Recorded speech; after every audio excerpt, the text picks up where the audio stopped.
there was another thing I forgot to say. There's so many things, guys. I can't help it. I can't help the fact that there's so many things going on, alright? Don't be mad at me. So, I also forgot to mention the thing about the seizure.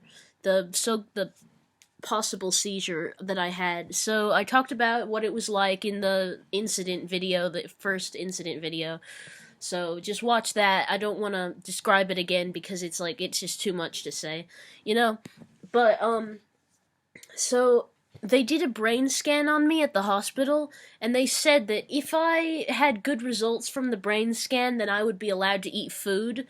But for some reason, like if I had bad results from the brain scan, then I shouldn't eat. And I don't really know why. They didn't explain that to me, but I didn't ask. But yeah, like, and then after I had the brain scan, they let me eat. So, by that logic, seemingly, I didn't have a seizure.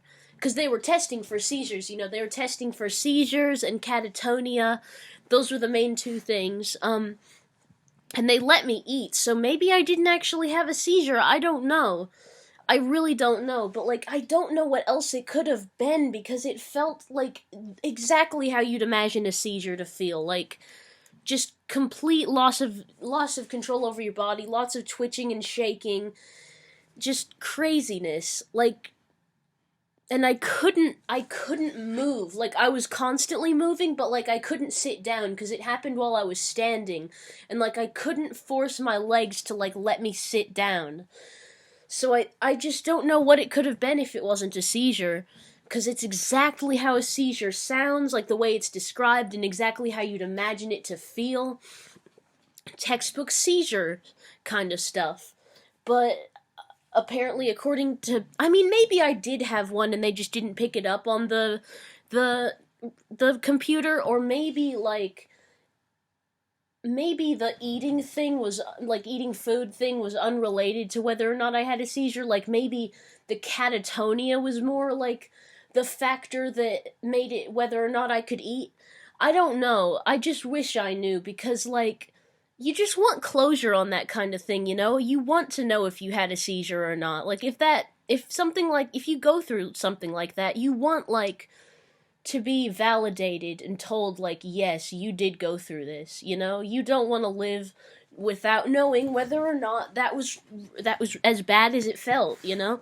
I mean, I know, whether or not I can apply the label seizure to what happened to me, I know I went through something terrible. Everyone can agree on that. And I went through several terrible things, so it's like, I don't know, it's like I don't really need to know, but, like, I kind of need to know, you know? But I don't know, I don't think I ever will, so I'll just have to kind of go about life not really knowing if I had a seizure or not. And I mean, it is kind of important to know, because it's like, what if it happens again? You know, like, sometimes, like, if you have one, you're more likely to have another one. And what if I have epilepsy now? Like, can you have epilepsy without being born with it? Like, can you just develop epilepsy? I don't really know. But I do know that you can have another seizure if you've had one once. Like, it can make it more likely to happen again. So that's really fucking scary, so it would be helpful to know whether or not I had one. But it's too late now. I mean, yeah, it's too late now. I'll probably never know, unless I somehow have another brain scan in my life. But even then, I don't know if, like, time would change the chemicals or whatever they look at, the electricity in your brain. Like, I wonder if it would change over time to where, like, it could hide whether or not I had a seizure, you know, on that day. I don't really know how it works, so I'll probably never know what happened that day. Kinda sucks, so yeah, bye.